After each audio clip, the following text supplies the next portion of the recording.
How's it going, everybody? Welcome back to another exciting edition of the GBI show. It is Gridiron Betting Insights here from ATS. Sanin, your host. And tonight we are going to preview the divisional round of the NFL playoffs. Of course, 4 games on the schedule. The number is getting smaller and smaller, which it's bittersweet because it means less prep work for me, but it also means fewer games to enjoy. Either way, we are going to break down every game on the divisional round schedule here. We will also, at halftime of the show, rank all of the cities remaining in the NFL playoffs. People are gonna get mad at us. It's gonna be funny. Um, I know we had some people very defensive about the city of Jacksonville earlier this season on the show. There are going to be a lot of people who are very defensive about their cities at halftime when we rank all of the remaining cities left in the NFL playoffs. So I'm sure they're all fine places, but somebody's got to be last, somebody's got to be first, everybody's got to be between. And we will reveal those rankings later in the show.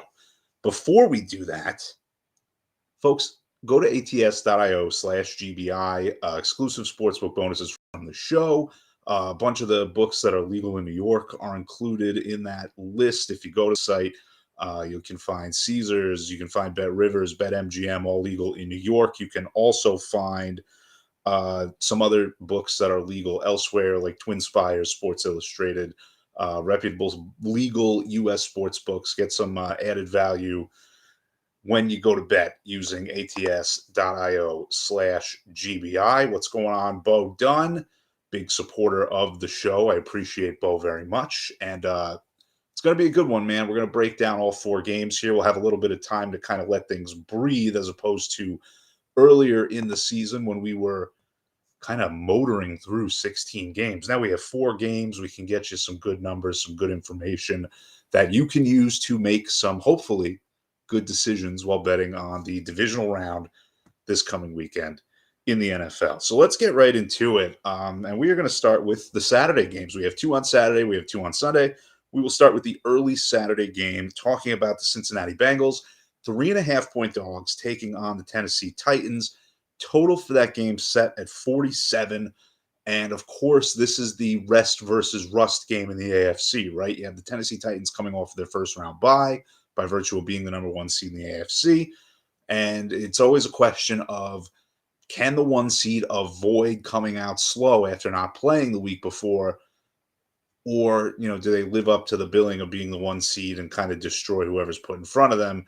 That's going to be the question for this game. It'll be interesting to see where this one lands. They take on a Bengals team that, of course, beat the Raiders by a touchdown last week in the wild card round at home, a game that was super close. I mean, it was closer than that touchdown margin would indicate, as Derek Carr and the Raiders had the ball deep in Cincinnati territory in the final seconds. Carr throwing a late interception, which is very sad. I mean, Derek Carr, he's a guy who he's always down in the red zone late in the game, trying to make up the deficit.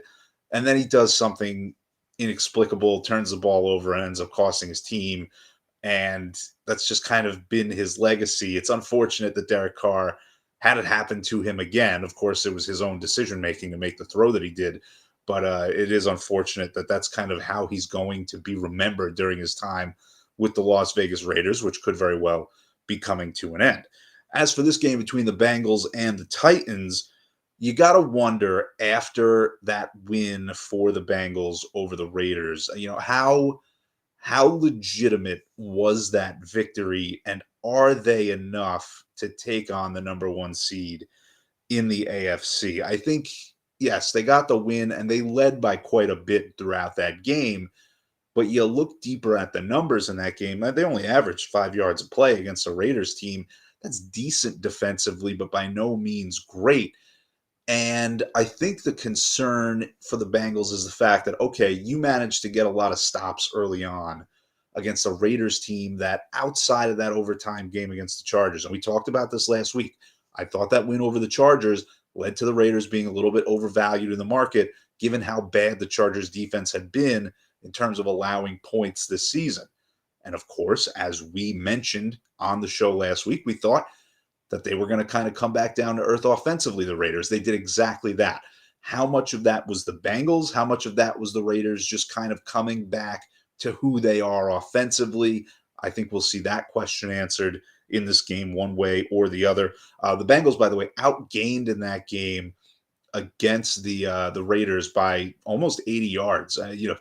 They were not the better offensive team, at least convincingly throughout that game, against a Raiders team that, again, just hasn't been very good moving the ball in the second half of the season. Now, you look at the Titans on the other side, and the big story for them, of course, is Derrick Henry probably coming back. It's not guaranteed yet, but Derrick Henry is at least in the mix to come back this week for the Titans. The first round bye, absolutely huge for them. A, because they stumbled on wild card weekend last year against the Ravens, but also because it gives you that extra week of Derrick Henry's recovery. You might get him back in time for this game against the Bengals. And I mean, how significant would that be? Even if he's not at 100%, by the way, I think it's worth pointing that out. If Derrick Henry comes back and he's not at 100%, even just having him on the field makes the opposing defense respect a run more than anybody else the Titans could possibly put out there. And D'Onta Foreman, he was very good for a lot of the time he was called upon to replace Derrick Henry, but not the same threat level as Derrick Henry. The Bengals defense, if Henry's back, whether he's 100% or not, they're going to have to not necessarily load the box, but they're going to have to pay a lot more attention to who's handling the ball in the backfield at any given time. Could make things easier on Ryan Tannehill in the passing game. Of course, it's a Titans passing game that now has Julio Jones and A.J. Brown back, something they didn't have for a lot of this season together. So things kind of coming together at the right time for the Tennessee Titans. And I think that is really significant here. I also think the defense of the Titans has kind of flown under the radar this year, right? They came out, made a really bad first impression this season when they got smoked by the Arizona Cardinals, a Cardinals team who early in the season was smoking everybody. Week one, man, the Cardinals absolutely put it on the Tennessee Titans defense. But after that, they really leveled things out. They were a top 8 scoring defense in the league. They played really well at home against some playoff caliber competition. They held the Chiefs and the Niners to a combined 20 points at home in the regular season. And I'm not saying they're going to go out there and hold the Bengals necessarily to 10 points to keep up with that small sample size average. But what I am saying is that the Titans defense is a lot better, in my opinion, than the Raiders defense that we saw Cincinnati take on last week. You have some injuries, by the way, to the Bengals in one particular position group that I think is going to be important in this game. I wanted to point out a couple of defensive tackles on the injury report. Of course, Larry Ogunjobi on injured reserve. You also have a couple of other backups on the defensive line in those tackle positions, questionable for this game. And if those guys aren't able to go at the level you need them to, I mean, you're looking at, you got your 2 starters for the Bengals and everybody else is hurt. And I think that could be a real problem against the Titans team where you're going to need to pack the middle of the defensive line so as not to let Derrick Henry run right up the gut on you all day long. If you're dealing with injured defensive tackles, that means you're dealing with fatigued defensive tackles at those starting positions. And late in the game, that second half, that is going to be a real problem, I think, for the Cincinnati Bengals. Also, I think a problem for the Cincinnati Bengals that we're not talking about enough is what have they done on the road this season? You look at the way the Bengals have played on the road so far this year, and it hasn't been overly impressive, to say the least. Their 2 best wins on the road this season came in blowout fashion against the Raiders, who kind of proved the second half of the season. And granted, there were some extenuating circumstances that they weren't a legitimate title contender, even if they made the playoffs. Let's be completely honest about them. And then, you know what? You can say, oh, it was an interim coach and all that. I don't think Gruden would have had them all that much better throughout the second half of the season. They kind of fizzled out. And I don't think it matters who the coach was. The personnel was still the same with the exception of Henry Ruggs. But that's not a world-beating road win by any stretch of the imagination. Their second best road win came against the Steelers, who were far and away the worst team to make the postseason. So they haven't beaten a team on the level of the Tennessee Titans on the road yet this year. You combine that with the fact that the Titans, coming off the first round bye, they've been really strong defensively at home for the most part. And I would have to say that the Tennessee Titans minus the 3.5 would be the play for me. And I think you look at the line, and I'm not saying that the line is wrong necessarily, but what I'm saying about the line is you look at it and you see 3.5 for a team that just won a game last week in, noteworthy fashion. They're a good story. And that kind of suggests to me that the odds makers kind of want action on the Cincinnati Bengals from, kind of the small dollar bettors who see that hook and get very excited. I think that the other way would be the way to go here. I think that the Tennessee Titans would be the play in this game. It's going to be an interesting one to me to see if Cincinnati can kind of grow up really fast. But this is a Tennessee team that it kind of took its lumps in the postseason last year. And I think that this is the time where Cincinnati is going to take its lumps this time around. And yeah, I mean, it's a good point. Joe Burrow didn't have a terrible game last week against the Raiders. And I think this is kind of the spot where it's like, okay, yeah, welcome to playoff football for the rookie. I think that's a really good point to make there. And you got to remember, Joe Burrow was sacked more than anybody else in the NFL this past season. I think that kind of flies under the radar as well, given how well he played. But he was sacked 51 times in the regular season. Against the Titans defense that's all rested up and ready to go, I think we could see him face a lot of pressure this week, and that could be a real problem. We'll move on now to the late Saturday game here in the NFL divisional round, and it is the Niners 5.5 or 6-point dogs, depending on where you look, taking on the Green Bay Packers. Total 47. Again, this is the Saturday evening game on the schedule, and the Niners with a brilliant victory, an amazing performance to me against the Dallas Cowboys last week. It was the Nickelodeon game. My kids watched it for a few minutes, and then they got mad once they realized there was still football being played in between all the slime graphics. But they beat the Cowboys 23-17. They got a couple of late stops to get the job done. They were aided by, Mike McCarthy and some questionable decision-making, I think, throughout the game. And by the way, Kyle Shanahan was not perfect himself in that regard. Had a couple opportunities to go for it on 4th down late in that game that could have sealed it. Decided not to, had to sweat a couple of final drives as a result. And he was by no means great, but the defense of the Niners deserves all the credit in the world, holding Dak Prescott and that Cowboys offense to 17 points. And I mean, we got to get it in while we can. Dak Prescott running into the middle of the field with no timeouts and time running. Everybody was blaming the officials for bumping into players and things like that. And my question for you is this. First of all, I mean, NFL officials, if you're relying on them to do anything right, you're going to have a bad time. That's number one. Number two, you're expecting these old men to sprint from the sideline when a play ends, slalom between the offensive and defensive lines, spot the ball accurately, and then slalom back between the offensive and defensive lines without any time coming off the clock. That was the argument that people were making, blaming the officials for what happened there with Dak Prescott at the end of that game. And it just doesn't make any sense. Listen, you needed a shot to the end zone no matter where you were on the field after that play. You could have slid a couple of seconds earlier and given yourself an opportunity to throw to the end zone. For anybody to blame the officiating in that situation, it's just not correct. It's just not an accurate take as far as I'm concerned. It didn't matter because guess what? 99 times out of 100, the Niners are going to stop that final play, that final shot to the end zone anyway. So to sit there and complain about, the officiating is what cost Dallas the game. No, what cost Dallas the game is playing very poorly on offense for the majority of that contest. Even if they held San Francisco to 23 points, even that wasn't enough for an offense in the Cowboys that they could put up 30 and 40 on a regular basis. They just were very disappointing on the offensive end of the field.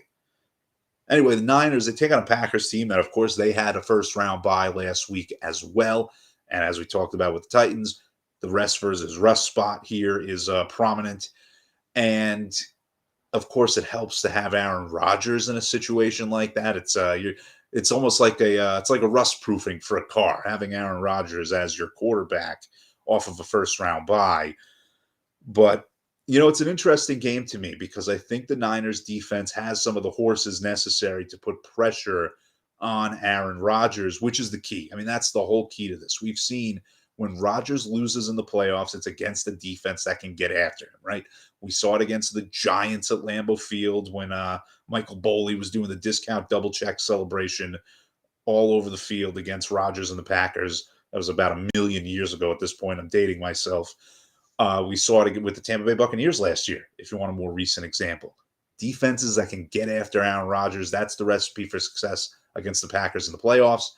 And given the situations injury-wise for the Niners, you got to kind of wait and see as far as I'm concerned on this game. I mean, Nick Bosa, he's been practicing coming out of the concussion, but I want to know for sure that he's going to be in there because if he's not, I think this game has the potential to get pretty ugly.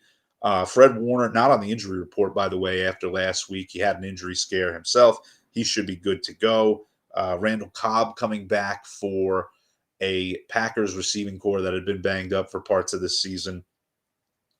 Here's the thing. Packers 7-1 against the spread at home this season. Now, they've been fantastic at covering the number at home all year long. But I want to run through real quick, and this is why I enjoy having fewer games to talk about. We can really break things down a little bit more precisely here on the show during the postseason. But let's run down those opponents that the Packers have played this season to go 7-1 against the spread at home. They faced the Lions, the Steelers, who again, technically a playoff team, but they were a disaster most of this year. The Washington football team was a disaster this year. The Seahawks were terrible. Seahawks were the biggest disappointment in the whole league this year, in my opinion. Then they played the Rams. That was their one good win at home this year. The Bears were terrible. The Browns were massively disappointing. And the Minnesota Vikings were just complete mid for the entirety of the campaign.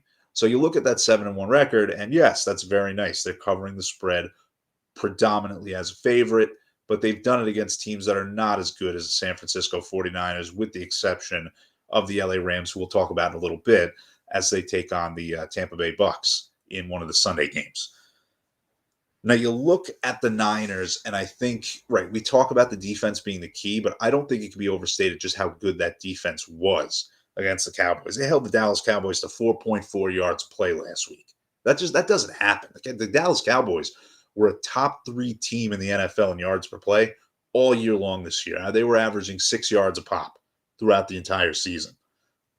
Held them to under 4.5 yards per play. They were incredible, that Niners defense. And the way they did it was taking away the receiving threats of the Dallas Cowboys. Now, Dalton Schultz, the tight end of the Cowboys, he had a big game. But in terms of the receivers, Amari Cooper was their leading receiver from the wide receiver position. He had 64 yards. It is going to be very difficult for the Niners to replicate that against Davante Adams. There's no denying that. Schematically and in terms of just the ability of Adams to create separation, it's just different than what the Niners saw last week against the Cowboys. But if they can get pressure on the quarterback, there's a serious chance that they could at least get close to that, maybe hold them under 100 yards, keep them out of the end zone, whatever you need to do to make this a competitive game. And I think they might just do it. You look at the Packers defense, on the other hand, they really sputtered down the stretch this season. You look at them, they gave up 28 plus in 5 of their last 7 games. And even if you take the Lions game out of the equation, you make it 4 out of 6. You look at a couple of those games. I mean, they got torched by the Chicago Bears for a half on Sunday Night Football. They were awful defensively against Tyler Huntley and the Baltimore Ravens. Huntley, to his credit, really good down the stretch for a Ravens team that was just not able to bring Lamar Jackson back. Really disappointing stuff from them. But even still, against Tyler Huntley, you shouldn't be giving up in the 30s. Jimmy G apparently is going to go in this game, it sounds like. It sounds like he's at least healthy enough to be practicing and doing all that stuff. If he does, in fact, go, I think the Niners cover this number. I do. I think that if you can get it at 6, that's great. But even at 5.5, I think if Jimmy G is healthy, listen, he's not going to be great. But if he can just manage the game, avoid throwing those game-ending turnovers throughout that allow Rodgers to score twice in a row, I think the Niners defense can do enough to hold the Packers to somewhere in that 24 to 27 range. And I think that'll be good enough. I just don't have a lot of faith in this Green Bay defense, even with the first round bye. Um, I think it's an interesting game. Yeah, no, to Bo's point, man, it's yeah, the under could be a good look here as well. I think that if the Niners are going to cover the number, the under might have to come in. But I also felt strongly about the under in the playoffs last year against the Rams in the divisional round, and the Packers just completely tore that apart. So who knows with the total? I sticking with the side, I would go with the Niners. I would like to wait on a little bit more information when it comes to Bosa and Jimmy G. Even if it ends up going down to around 5, once those guys are confirmed, I almost feel better paying the half point knowing I'm going to get the two best guys at each of those positions than ending up with Trey Lance and some backup defensive end trying to chase Rodgers around. But I think that has a chance to be a really good game. They already played a really good game on Sunday Night Football earlier this season.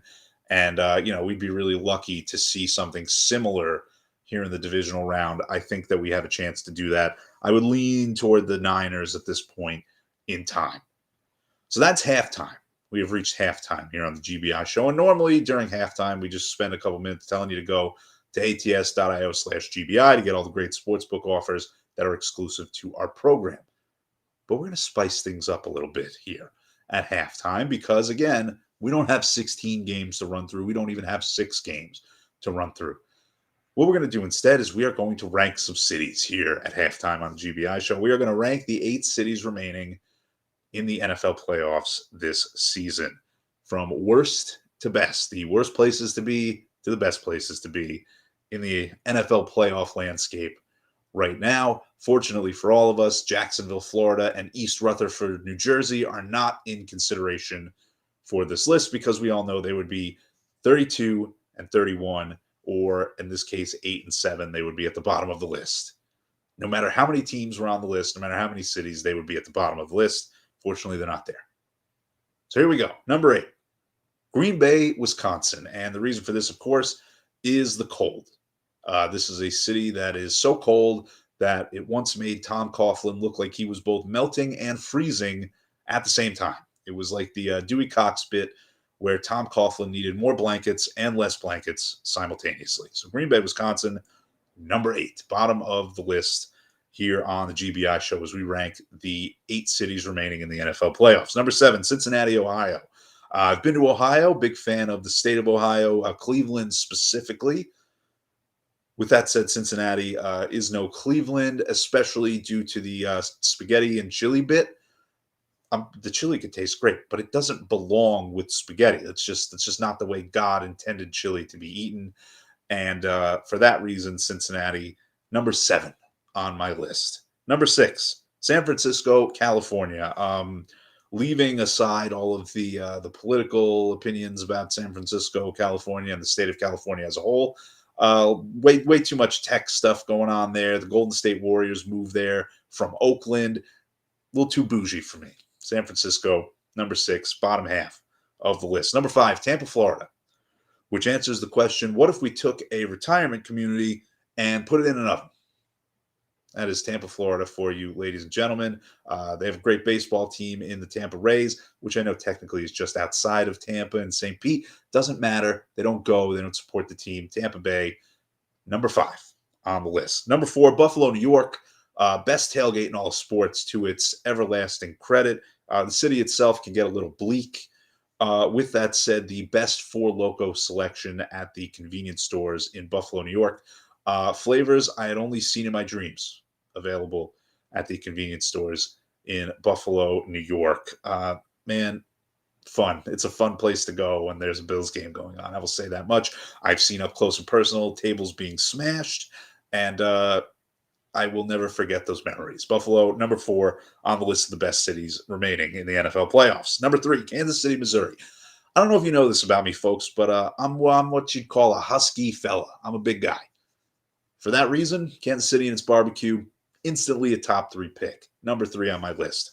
Number 2, Los Angeles, California. Listen, man, the weather's good. Drugs seem to be readily available, and if it's good enough for LeBron James, it's good enough for me. That's pretty much all you need to know about LA. And number one, Nashville, Tennessee. Um, it actually seems like a legitimately cool city to go to, unlike most of the cities on this list. So it was a pretty easy number one. So there you go. There's the top 8 remaining cities in the NFL playoffs. I'm trying to think. I've been to like half of these. Been to about half. They were all fine. No complaints. But I thought it'd be fun. Rank the cities, make some people angry. Duval County, Jacksonville, still 32nd in the league. Guy got so mad at me this season saying we should move the Jaguars to London, man. I didn't mean it. They got mad anyway. So they'd be number 32, just to make that guy mad again. I think his name was Eric. Sorry, Eric. Anyway, that's halftime of the GBI show. Let's get into the second half of the show here.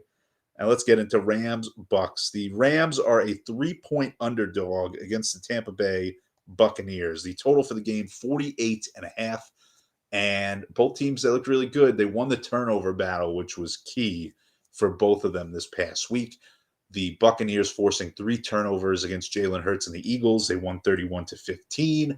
I was thrilled that the Guantanamo Bay Birds were knocked out of the playoffs after their match-fixing scandal at the end of last season. It wasn't really match-fixing. They just sat their starters, which was unfortunate for me as a Giants fan. I can acknowledge that I'm very salty about it still.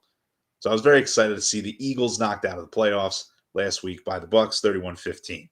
The Rams, they won the turnover battle by 2 against the Cardinals, and they won 34-11, a game where they scored the first 28 points of that game.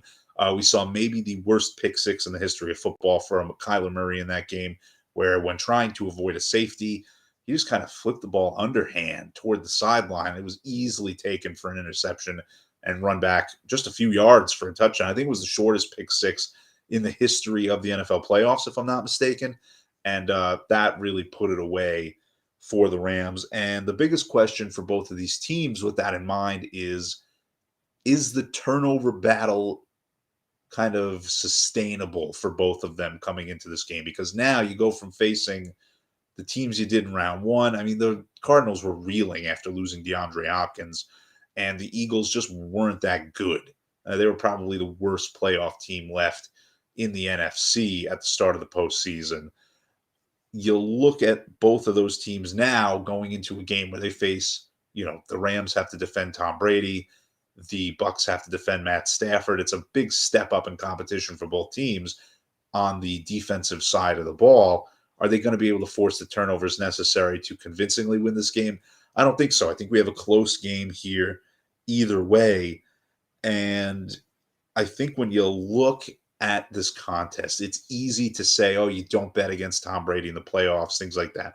Well, if that's the case, I mean, this line should be bigger, right? And, if everybody's betting on Tom Brady in the playoffs because he's so much better and the Bucks are so much better than their competition, why isn't this line bigger? And I think the reason for that is the Rams are probably the better team right now. You look at them last week, and yes, the Cardinals had been struggling down the stretch, but the Rams averaged over 6.5 yards per play against them. I mean, they tore them apart, and they go into this matchup against the Buccaneers knowing that they can tear Tampa Bay apart as well. You look at the first time that these two teams played earlier in the season, and the Rams, they carved up this Tampa Bay defense. Stafford threw 4 touchdowns, and Brady played well too. I think he eclipsed 400 yards passing to his credit.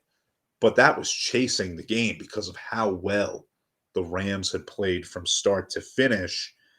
He didn't turn the ball over against the Cardinals, Stafford. He didn't turn the ball over in the first meeting against the Buccaneers. That's going to be the key to this game. Can he avoid the turnovers that we're kind of used to seeing from Matt Stafford in big games from back when he was the quarterback of the Detroit Lions, right? He earned that reputation of a guy who couldn't beat winning teams. And it was always kind of weird to me, right? Because Matt Stafford, he was playing for the Lions, who don't have a reputation of beating any teams, let alone winning teams. Now that he's with a better organization, he has the chance to kind of shed that label. And I think he does. I would back the Rams plus the field goal in this game. The Rams, they held the Cardinals to under 200 yards of offense last week. They had Von Miller making impact plays. And of course, you still have Aaron Donald, Jalen Ramsey, guys who are going to make big plays on the defensive end for that Rams team. And the addition of Odell Beckham has been very valuable to that team. Of course, when Beckham scores and when he makes big plays, it's valuable, but it frees up so much space for those other receivers. You can't just solely focus on Cooper Kupp when you have to deal with Odell Beckham, one of the fastest, most athletic guys at the wide receiver position in the NFL, even if his production hasn't been what it was, back in the 2015, whatever it was, season when he was really making his name for the Giants. Along with Kupp, it opens up space for guys like Tyler Higbee, who's been really impactful throughout the season for the Rams. And just that Rams offense, I think, is finally starting to put it all together. I think Beckham's a huge reason why. The running game has kind of come together now with Sony Michel and Cam Akers being back in the equation. I think that's really significant. I'm very high on this Rams team. I had bought them as a NFC champion before the season at, I think it was either 701 or plus 750. I'd have to go back and look at my old notes here from the summer. But I am a firm believer in the Rams in this spot, which is not to take anything away from the Buccaneers. I think could easily come out and stomp the Rams if they come out and play their best football. But I think based off of what we've seen from these two teams, that the LA Rams right now, they're peaking at the right time. And I think that they have a very good chance to get the job done here. At the very least, it is going to be a very close game between these two squads, in my humble opinion. Could very well come down to a final possession, to a final field goal attempt, one way or the other. Now for the game I'm the most excited about on this divisional weekend, which people say is the best weekend in the NFL each season. I would disagree. Give me a full 16-game slate any day of the week over, 4 standalone games, even if they are the 8 best teams in the league. But I am very excited for this Bills versus Chiefs game. I think that's going to be a lot of fun. The Bills, they're actually down to a 1.5-point dog. It had been 2.5 for most of this week. Total 54. And of course, both teams scoring in the 40s last week. Like me at a convenience store, scoring in the 40s last week. The Bills, of course, playing virtually a perfect game last week. 47-17 against the Patriots. The Chiefs beating up on the Steelers 42-21 last week. And I just want to talk for a minute about that Bills performance last week. That Bills team, they came out, they didn't punt, they didn't kick any field goals. They failed to score a touchdown on just 2 possessions in that game against the Patriots. Once at the end of the first half, and then when they kneeled it out at the end of the second half. That's how good they were on the offensive side of the ball last week. And of course, it's unrealistic to expect that kind of performance again this week against the Chiefs. However, the Bills proved against the Chiefs on the road already this season they can put up big numbers on that defense. They crushed the Chiefs in Arrowhead earlier this year, 38-20. And you could make an argument that the game wasn't even that close. Now, to be completely fair, there were a few turnovers that went the way of the Bills. There was even a pick 6 from Mahomes in that game that really broke it open in the favor of the Bills. So, you're not going to see a multiple possession victory by the Bills here, in my opinion. But I do think that the Bills win this game on the road. They have a much better defense, which I think is the big key to this game. They've been number 1 in yards per play allowed for the majority of the NFL season. And you compare that to the Chiefs, the Bills giving up 1.2 yards per play less than the Kansas City Chiefs on defense this season. And one of those games came against Mahomes for the Bills and vice versa. One of those games for the Chiefs came against Josh Allen and the Buffalo Bills. I think that the Bills vastly superior on the defensive side of the ball, which when you get to playoff football, I don't care how explosive your offense is, if you don't have the defense to get the stops you need, that other side can put up points too. And I think that really benefits Buffalo here. Chiefs, by the way, they went 8-2 straight up at home this season, 5-5 against the spread on the year. I think that this Bills team, and yeah, I get it, it's hard to beat a team multiple times in the same season, but I think that the Bills, with the way they are operating offensively, they're finally getting something out of the running game. Devin Singletary has been pretty impactful for the Bills over the last few weeks. It's gonna be tough for both sides, I think. I think that both sides are going to struggle at times against the opposing offense. But I think once you get down to it, it'll be a close game late. And I very much would rather have the Bills defense than the Chiefs defense. And I also think you look at the early portion of that game for the Chiefs last week. And this is something that the Chiefs have done quite a few times in the postseason during the Mahomes and Andy Reid era. They got off to a slow start against the Steelers last week, right? They give up the fumble return for a touchdown. It took kind of into the second quarter for them to really start firing on offense. I mean, they scored, 5 touchdowns in 10 minutes or something like that. But they got off to a slow start. We've seen in previous years against the Titans and the Texans during, I believe it was the year they actually went and won the Super Bowl. They struggled early in those games as well. They went behind by double figures, I think, in both of those games. They are no strangers to the slow start in the playoffs. I think if we see that, this is a Bills team that won't let them get right back in the game and turn it around. It was a game that the Chiefs won in the AFC title game last year against the Bills.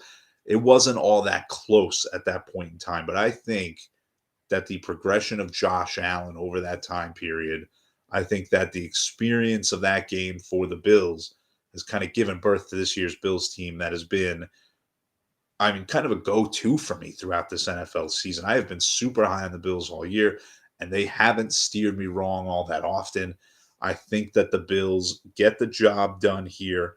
They get to the AFC title game at a point where, potentially, right? If there's an upset with the Titans, it could be the AFC title game in Buffalo against the Cincinnati Bengals. I certainly wouldn't count on that. I believe that the Titans win in that other conference semifinal there. But there is the potential, ladies and gentlemen, for a Buffalo Bills tailgate at a conference championship game in the year 2022. That would be what was it, Astro World, that concert where everything went haywire. That, I think, would be like the equivalent of a Buffalo Bills conference championship game tailgate. Things would just get out of control. Hopefully fewer fatalities at a Buffalo Bills conference championship game tailgate. But I think things could get really nuts if that were the case. And I think the Bills, they do their part. That is my opinion on that game. Before we end the show here, let's take a quick look at the Super Bowl odds for the 8 remaining teams. The Green Bay Packers favored at plus 350. Everybody's at plus money. But, they have the best odds to win the tournament at plus 350. The Chiefs currently at plus 380. Bills are plus 500. Bucks plus 550. Rams plus 750. Titans at plus 850. Niners 10-1. And the Bengals at 15-1. And you see kind of these pockets of teams that are playing against each other in those odds, right? You see the Chiefs and the Bills are right next to each other. The Bucks and the Rams also right next to each other. Whoever wins those games, they're going to see their numbers shrink pretty significantly. And then, of course, if the Packers win, you start getting into like 2-1, somewhere around that maybe, if they get the job done against the Niners. But it will be interesting to keep an eye on that. Another great show. Bo says, thank you for that. Thank you for sticking with me throughout the show, man. I do appreciate it. Of course, if you want to get involved in the next GBI show, listeners out there, Thursday nights, go to the ATS.io YouTube channel, and you can chat with me live throughout the show. You can also watch live on Twitter at @IO_ATS. There is a chat box there, but for some reason it doesn't show up in my little production screen. Unfortunately, it's only the YouTube version. So if you do want to chat with me throughout the show, YouTube is a place to do it. Either way, very much appreciate Bo and everybody else for checking out the show today. The support, especially on the podcast side of things. The podcast has been where we get the majority of our audience, and I really appreciate everybody who's still allowing me to yap into your phones. That is, you have shown unreal patience by allowing me to do that, and I continue to appreciate everybody who does so. If you do want to subscribe to the podcast feed, it is ATS. Search ATS.io on Apple Podcasts or wherever it is you get those sorts of things. Next week, we are going to do the conference championship game previews. And of course, there will only be 2 games next week. So we got to fill some time. And how we're going to fill that time is with the first ever Gbi Awards. And that is going to be me giving out my MVP, Offensive Player of the Year, whatever, Rookie of the Years, Coach of the Year, all that fun stuff. The Gbi Awards, the first ever. I might try and find my suit and put that on for the Gbi Awards, really dress it up a little bit. We'll have some fun. If you are watching on the live video feed, the podcast audience, the suit will do nothing for you. You will just hear my thoughts on the different award winners and who I think they should be in the NFL next week. But the most important thing next week is going to be the conference championship games. We will break them down comprehensively. Since we only have 2 games to break down, I can really sit there and dive into every single one. And we will do just that next week on the GBI show. Until then, this is Jay Sanin saying thank you for tuning in, for supporting what it is we are doing here on the program. I will talk to you next week. Have a great week. Good luck on your NFL bets this weekend. Good luck on your bets, UFC, NBA, whatever it is you're involved with. We'll talk to you next week.